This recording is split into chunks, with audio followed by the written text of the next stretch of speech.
Good morning to all of you. हम लोग class 10th में pair of linear equation in two variable पढ़ रहे थे और इसमें हमने सॉल्यूशन का क्रॉस मल्टीप्लिकेशन मेथड कल पढ़ा था। आपको एक जानकारी दे दूं कि मैं टेस्ट लूँगा जो हमारा ये जो हमने पढ़ाया क्वाड्रेटिक इक्वेशन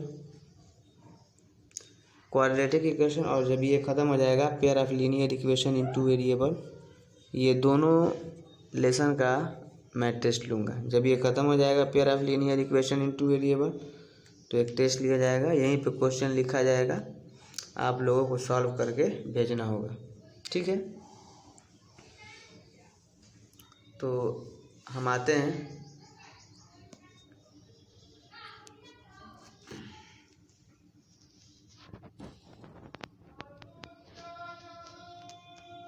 ठीक है, ध्यान से देखिए आप लोग। तो क्रॉस मल्टीप्लिकेशन मेथड क्या पढ़ना है हमको? क्रॉस मल्टीप्लिकेशन मेथड मैं एक बार फिर से रिवाइज कर देता हूँ कि मैंने इसमें क्या क्या पढ़ा था। क्रॉस मल्टीप्लिकेशन मेथड में हम लोगों ने ये सबसे पहले बताया था, आपको एकदम याद होना चाहिए कि x upon b1 b2 c1 c2 equal to y upon c1 c2 a1 a2 equal to 1 upon a1 a2 और b1 b2 ऐसे होना चाहिए। इसके बाद मैंने कहा कि एक बार रिवाइज कर दे रहा हूँ, ये x अपान में b1 c2 इसका इससे मल्टीप्लाई, b1 c2 माइनस इसका इससे multiply b2 c1 equal to y upon इसका इससे मल्टीप्लाई c1 a2, फिर माइनस, ये ध्यान रहे यहाँ माइनस, फिर c2 a1 इसका इससे मल्टीप्लाई c2 a1, इसके बाद इक्वल टू, सब कुछ ध्यान से देखो, ये आपका हो जाएगा a2 b1, ये इससे मल्टीप्लाई करोगे तो a1 b2 माइनस ये a2 b1, ये आपका होना चाहिए। फिर एक बार इसको इससे इक्वेट किए थे, एक बार इससे इसको इक्वेट किए थे। और एक मैंने और चीज़ कहा था कि सबसे पहले जो इक्वेशन रहेगा उसको a1x plus b1y plus c1 equal to 0 और a2x plus b2y plus c2 equal to 0 के फॉर्म में लिख लेंगे, कंपेयर करके a b c का वैल्यू निकाल लेंगे। एक मैं और क्वेश्चन करता हूँ, ठीक है, एक क्वेश्चन मैं और करता हूँ आप लोगों को। एग्जाम्पल नंबर बस मैं ये वर्ड प्रॉब्लम है, लेकिन मैं केवल इक्वेशन लिख के, एग्जाम्पल नंबर 14 है, ये एक वर्ड प्रॉब्लम है, मैं केवल इक्वेशन सॉल्व करता हूँ। ठीक है, देखो एग्जाम्पल 14 में जो इक्वेशन बन के आएगा वो ये आएगा, ये पूरा हमारा क्वेश्चन है। तो जो इक्वेशन बन के आएगा, मान लो कि कोई ऐसे, मैं एक एग्जांपल और ले लेता हूँ, एग्जांपल 14 छोड़ो, ये कोई एग्जांपल है, सॉल्व करके बता रहा हूँ फिर से एक और, कि 2x plus 3y equal to 46 और उसके बाद है आपका 3x plus 5y equal to 74, ये दो हैं। तो पहले मैंने क्या कहा है कि जब pair of linear equation in two variable से सॉल्व करना है तो पहले इसको इधर लेते हैं, मतलब जो इसका जनरल फॉर्म होता है उस फॉर्म में लिख लो। तो ये क्या हो जाएगा, 2x plus 3y minus 46 equal to 0 और ये क्या हो जाएगा 3x plus 5y minus 74 equal to 0। अब ये a1 b1 c1, ठीक है, तो a1 क्या हो जाएगा 2, b1 क्या हो जाएगा 3, c1 क्या हो जाएगा माइनस 46, ठीक है, a2 क्या हो जाएगा 3, देख रहे हो ना यहाँ पे, b2 क्या हो जाएगा ये 5 और c2 क्या हो जाएगा माइनस 74। उसके बाद आप लोगों को फॉर्मूले पे आ जाना चाहिए। ठीक है, ये देखो मैं लिख रहा हूँ x अपॉन क्या है, यहाँ पे b1 b2 है ना, तो ये 3 और 5,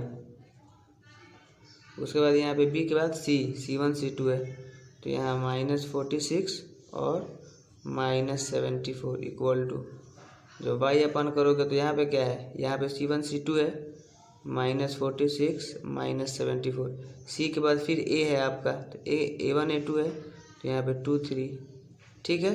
फिर यहाँ पे जब 1 अपान है इक्वल टू के बाद, तो यहाँ पे 2 3 है, और फिर यहाँ पे क्या है, B है 3 5, है ना ये। अब इसके बाद इससे इसमें मल्टीप्लाई करना है, इससे इसमें मल्टीप्लाई करना है, इससे इसमें मल्टीप्लाई करना है, इस पहले इससे इसमें करना, पहले इससे इसमें मत कर देना, पहले इससे इसमें मल्टीप्लाई, इससे इसमें मल्टीप्लाई, फिर माइनस इससे इसमें मल्टीप्लाई, ये चीज़ ध्यान रहे।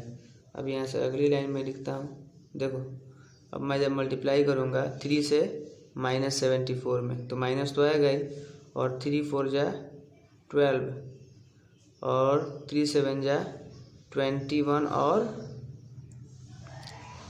1 22 हो जाएगा। और फिर होता है माइनस, फिर इन दोनों का मल्टीप्लाई, तो देखो जब इन दोनों का मल्टीप्लाई करेंगे तो माइनस आएगा, और ये माइनस फार्मूले वाला में जो होता है वो है, तो ये प्लस हो जाएगा।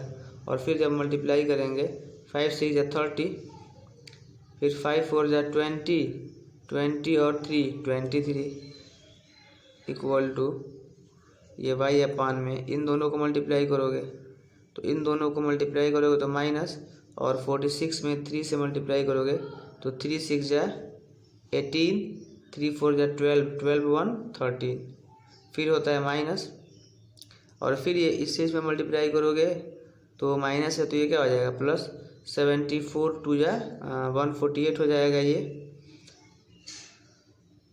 और फिर इक्वल टू, जब ये 1 अपन करोगे तो ये मल्टीप्लाई करोगे तो 10, और माइनस ये मल्टीप्लाई करोगे तो 9, ठीक है, फार्मूले में होता है माइनस। अब यहाँ से ये हो जाएगा आपका x अपॉन, ये आपको करोगे तो 230 में से 222 गया तो 8 आ जाएगा, और इक्वल टू y अपान 148 में से 138 गया आपका 10 आ जाएगा, इक्वल टू ये 1 अपान 1 आ जाएगा, ठीक है। तो यहाँ तक आप नोट कीजिए, जल्दी से स्क्रीनशॉट ले लीजिएगा। देखिए पहले एक बार यहाँ से ये स्क्रीनशॉट ले लीजिए, और उसके बाद ये, अब मैं ऊपर का इरेज करूँगा, ठीक है, हो गया। अब जब मैं ऊपर का इरेज करता हूँ इसके बाद,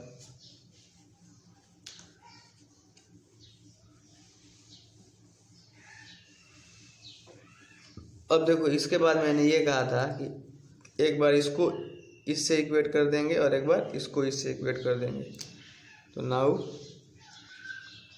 ये तो x upon 8 is equal to 1 upon 1 and y upon 10 is equal to 1 upon 1, तो क्रॉस मल्टीप्लाई करोगे तो ये x इज इक्वल टू 8 आ जाएगा,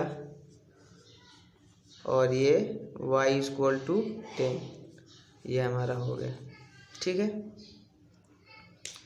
अब एक बात आपको फिर से मैं याद दिला देता हूँ, जो पीछे हमने पढ़ा था, ठीक है, उसको फिर से आप याद कर लो कि जब भी a1 upon a2 not equal to b1 upon b2 होगा तो यूनिक सॉल्यूशन, याद है ना। और उसके बाद जब a1 upon a2 equal to b1 upon b2 not equal to c1 upon c2 तो नो सॉल्यूशन। और उसके बाद जब a1 upon a2 is equal to b1 upon b2 is equal to c1 upon c2 था तो infinite many solution, इसका फिर से यूज होगा, ठीक है। इसके बाद हम आते हैं एग्जाम्पल नंबर 16 पे। देखो इसी का यूज है, इसीलिए मैं बता देता हूँ। एग्जाम्पल नंबर 16, थोड़ा सा आप लोग एग्जाम्पल नंबर 16 ध्यान से देखिए, पढ़ाई किया कीजिए घर पे, रेगुलर पढ़ाई कीजिए। देखिए एग्जाम्पल नंबर 16 क्या है, बहुत इम्पोर्टेंट है, ये सब इम्पोर्टेंट सवाल है, इम्पोर्टेंट है। क्वेश्चन लिखा है फॉर व्हाट वैल्यू ऑफ के, कह रहा है कि के किस वैल्यू के लिए, के का वैल्यू क्या होगा। फॉर व्हाट वैल्यू ऑफ के will the following pair of linear equation have infinite many solution. कह रहा है कि के किस वैल्यू के लिए, ये एक हमारा पेयर ऑफ लीनियर इक्वेशन लिखा है, के एक्स प्लस 3y माइनस के माइनस 3 इक्वल टू 0, और दूसरा इक्वेशन है 12x प्लस के वाई माइनस के इक्वल टू 0। कह रहा है कि के किस वैल्यू के लिए ये जो दोनों पेयर ऑफ लीनियर इक्वेशन है इसका इनफाइनाइट मेनी सॉल्यूशन होगा। मतलब देखो बहुत इंपॉर्टेंट सवाल मैं कह रहा हूँ, ये बहुत इंपॉर्टेंट सवाल है। ये हमारा pair of linear equation in two variable है, के एक्स प्लस 3y माइनस के माइनस 3। ये के क्या है, एक्स का कोफिशिएंट, 3 क्या है, वाई का कोफिशिएंट, और ये माइनस के माइनस 3 ये कांस्टेंट टर्म है।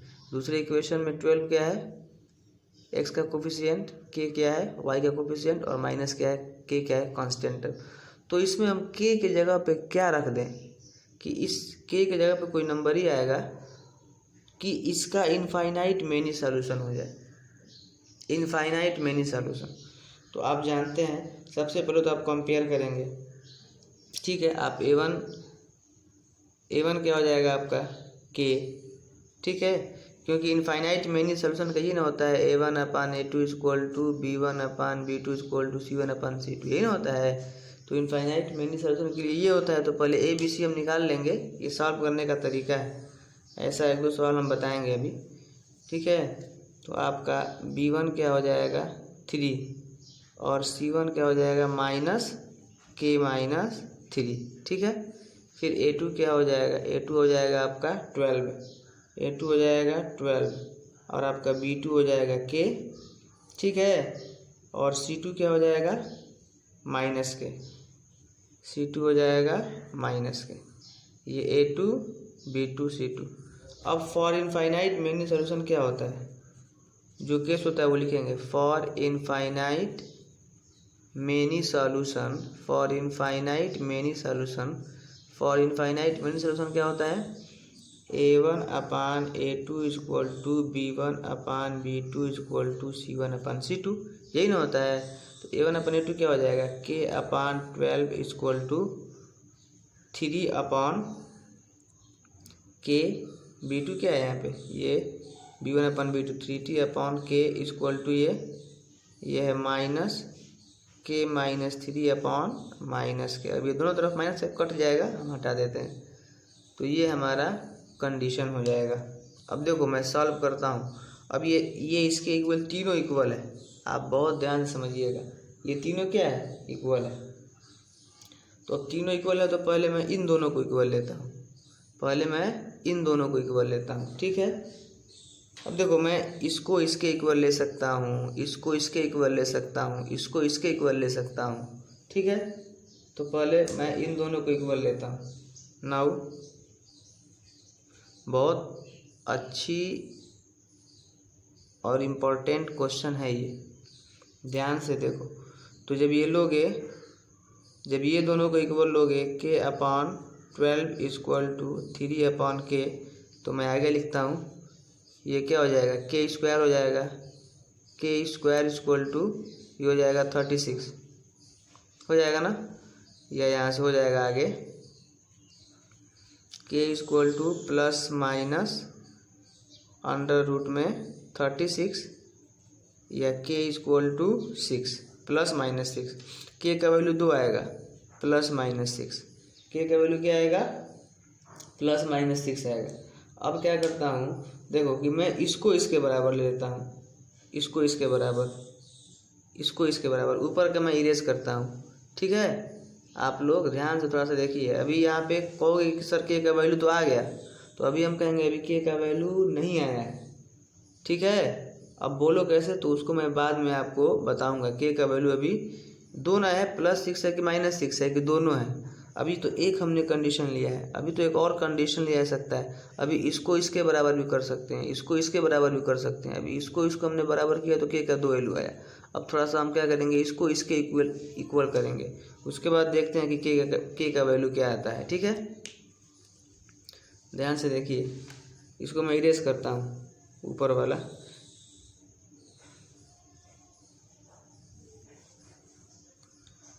उसके बाद अगेन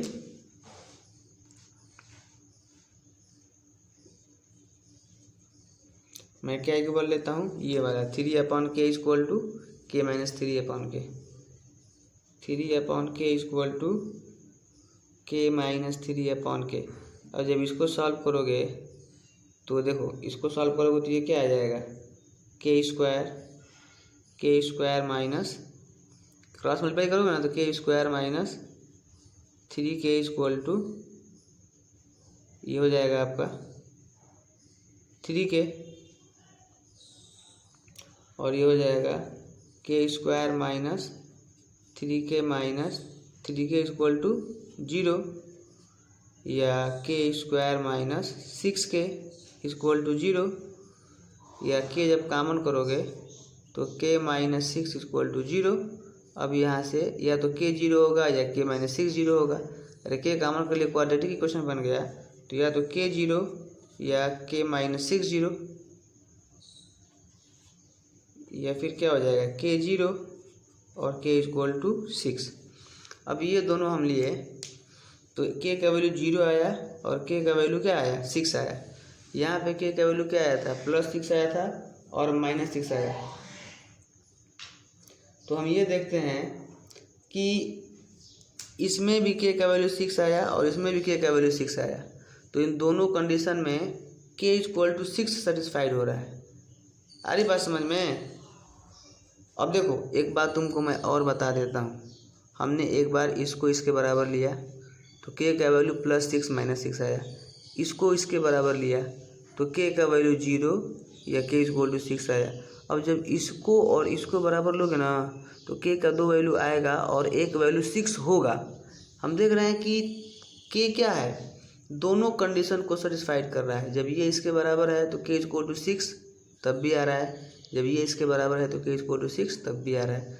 इसलिए दोनों में कौन सा वैल्यू कॉमन है, 6 है, तो देयरफॉर k का वैल्यू क्या हो जाएगा, 6 होगा। ठीक है ना। देयरफॉर यहाँ पे लिख दो, एक वर्ड लिख दो कि k equal to 6 satisfied both the condition, both मतलब जो हम लिए हैं बोथ कंडीशन। ठीक है, since k equal to 6 satisfied both condition therefore k equal to 6, k equal to 6 मतलब जब k का वैल्यू 6 होगा तब क्या होगा, जो हम इक्वेशन लिखे थे यहाँ पे लिखे थे ना दो इक्वेशन, एक इक्वेशन था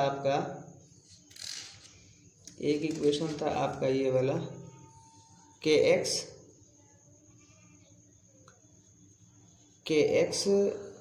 plus 3y minus k minus 3 equal to 0, और दूसरा था 12x plus ky minus k equal to 0। मतलब ये है कि जब k की जगह पे तुम 6 रखोगे, जैसे यहाँ पे 6 रखोगे तो ये क्या हो जाएगा, 6x plus 3y minus 3 equal to 0, और यहाँ 12x plus 6y minus 6 equal to 0। जब ये दोनों इक्वेशन होंगे तब क्या होगा, इनफाइनाइट मेनी सॉल्यूशन होगा। 6x plus 3y minus 3 equal to 0 और 12x plus 6y minus 6 equal to 0। मतलब जो k का वैल्यू 6 रखेंगे, ये हमको करना नहीं है, बस आंसर तो हमारा यहीं पे हो गया। मतलब हम बता रहे हैं कि जब k का वैल्यू 6 रखोगे तब ये इनफाइनाइट। अच्छा, k का वैल्यू 0 रखोगे तो होगा ही नहीं, तो तुमको k का वैल्यू अगर 0 रखोगे तो ये 0 हो जाएगा। ठीक है, यहाँ पे ये 0 हो जाएगा तो इक्वेशन नहीं बनेगा। k इक्वल टू 0 तो कभी आंसर नहीं हो सकता, -6 भी नहीं होगा। ठीक है, -6 पे भी इनफाइनाइट मेनी सॉल्यूशन नहीं आएगा। वो तो आप देख लेंगे यहाँ से कि दोनों में क्या कॉमन आ रहा है। ठीक है, दोनों में क्या कॉमन आ रहा है। k इक्वल टू 6 रखेंगे तो इक्वेशन ये बनेगा। अब इन तुम दोनों को सॉल्व करके देख लेना, ग्राफिकल मेथड से इनफाइनाइट मेनी सॉल्यूशन आएगा, दोनों का ग्राफ एक दूसरे पे ओवरलैप करेगा। अब नोट कर लीजिए, इसको नोट नहीं करना है। अब थोड़ा सा बोर्ड छोटा है, ये आप नोट कर लेंगे, ये पहले कर ही लिए होंगे। नीचे वाला कॉपी और बुक लेकर बैठिए और नोट करते रहिए। ठीक है, अब इसके बाद एक हम और एग्जाम्पल बता देते हैं जो मुझे पहले ही बता देना चाहिए था लेकिन छूट गया है। एग्जाम्पल नंबर 15, ठीक है। एग्जाम्पल 15 देखो,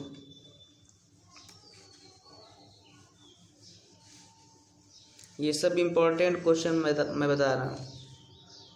अब जो हमारा एग्जाम्पल 15 है उसको देख लेते हैं।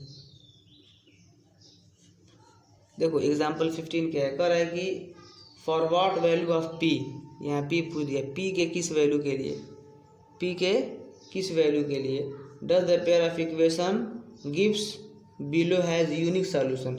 ये जो नीचे पेयर ऑफ इक्वेशन दिए गए हैं 4x plus p y plus 8 equal to 0 और 2x plus 2y plus 2 equal to 0, p की जगह पे क्या रख दें कि ये इक्वेशन को सॉल्व करें तो यूनिक सॉल्यूशन आएगा। देखो तो सबसे पहले a1 क्या हो जाएगा, वैसे ही करेंगे जैसे इनफाइनाइट मिनी सॉल्यूशन का किए हैं। यहाँ पे यूनिक सॉल्यूशन पूछ रहा है तो a1 क्या है 4, ठीक है। b1 क्या है p, कंपेयर करने आता है ना, b1 क्या है p, c1 क्या है 8 है कि नहीं, a2 क्या है 2, b2 क्या है 2, c2 क्या है 2, ठीक है। तो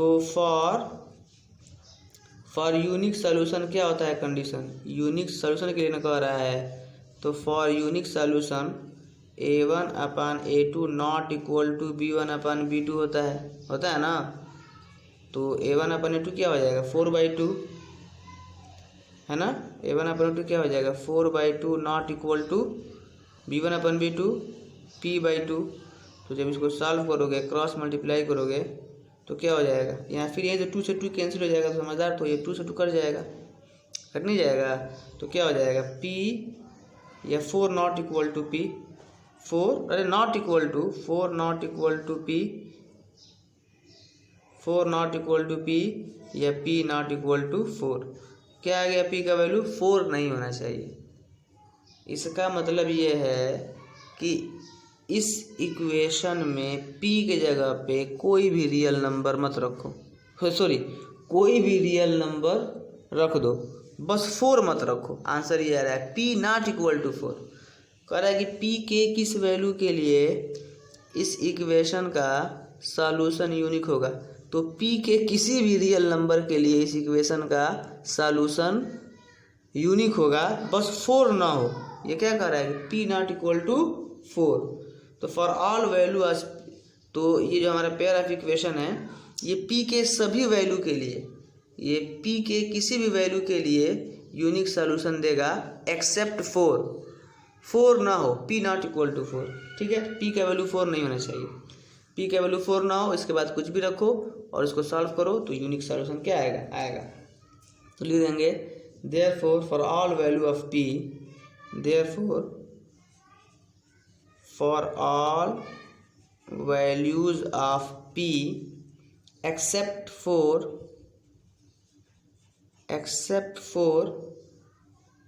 given equations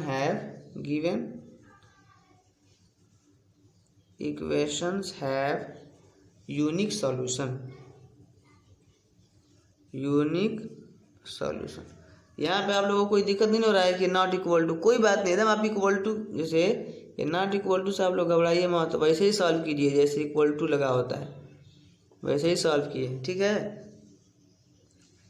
अरे यहाँ एक बार दिक्कत हो रहा है किसी को, ये 4/2 नॉट इक्वल टू p/2 है, कोई दिक्कत नहीं, तो ये 2 हो जाएगा, 2 नॉट कट जाएगा, 2 not equal to p/2, cross multiply करोगे तो 2 into 2 not equal to p, कैसे भी आप सॉल्व कर लीजिए, या फिर 4 नॉट इक्वल टू p, एकदम वैसे ही कर देंगे, नोट कर लीजिए आप इसको, ठीक है।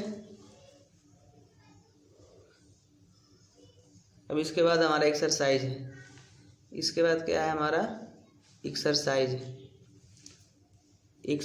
आपका है 3.5, बहुत आसान है। एक्सरसाइज 3.5 देखिए 3.5 में क्या लिखा है। एक्सरसाइज 3.5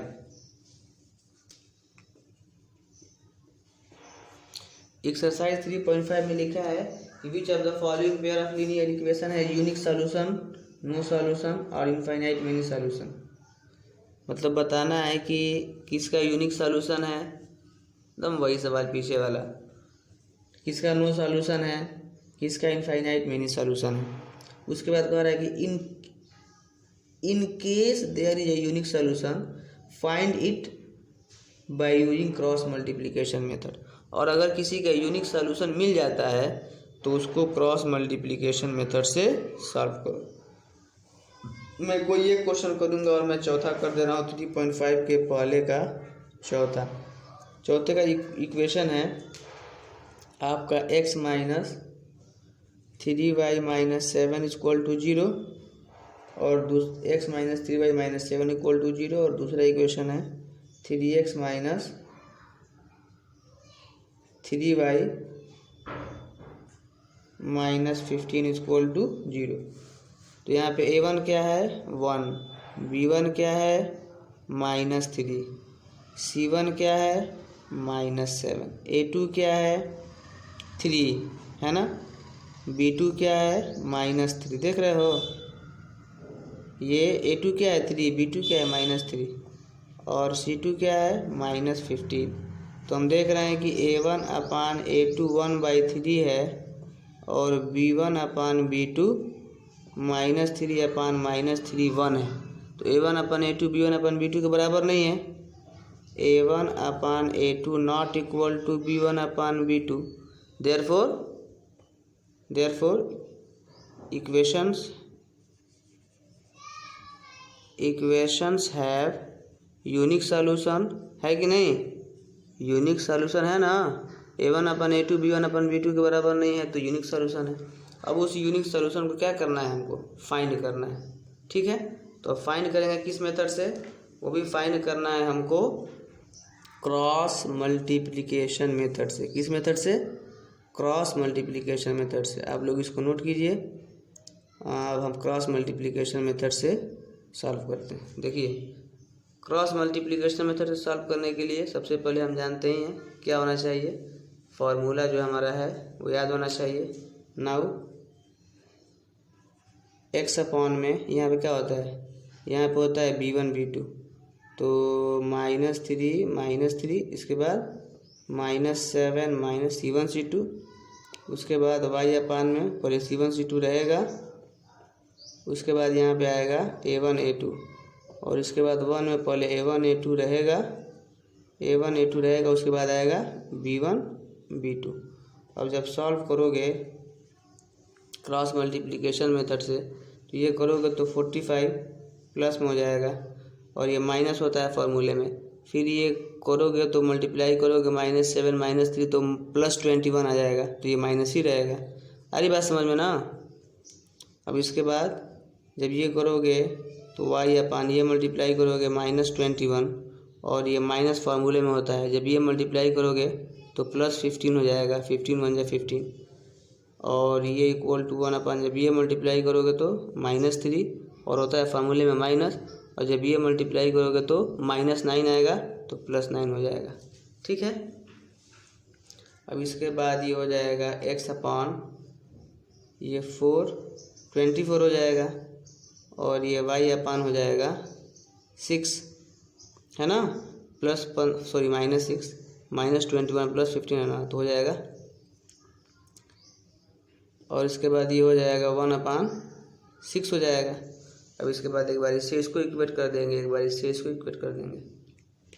ऊपर का आप लोग नोट किए हैं, इरेज कर रहा हूँ मैं, एक बार स्क्रीनशॉट भी ले सकते हैं। अब इसके बाद बराबर इक्वेट कर देंगे हम आसानी से। तो इक्वेट कर देंगे तो ये हो जाएगा x upon 24 equal to 1/6 and y upon -6 equal to 1/6। तो यहाँ से हो जाएगा आपका 6x इक्वल टू 24 एंड ये हो जाएगा 6y इक्वल टू -6 या x इक्वल टू 4 और ये y इक्वल टू -1। ये आपका क्या हो जाएगा, सॉल्यूशन हो जाएगा। इसके बाद अगला क्वेश्चन हमारा वही है कि for what values of a and b does the following pair of linear equation have infinite many number of solution. तो जैसे एग्जांपल 15 बताए हैं, ये एग्जांपल 15 की तरह है, बाकी हम लोग पढ़ेंगे कल, ठीक है। 2-3 दिन में ये कंप्लीट हो जाएगा। आज के लिए इतना ही, थैंक यू।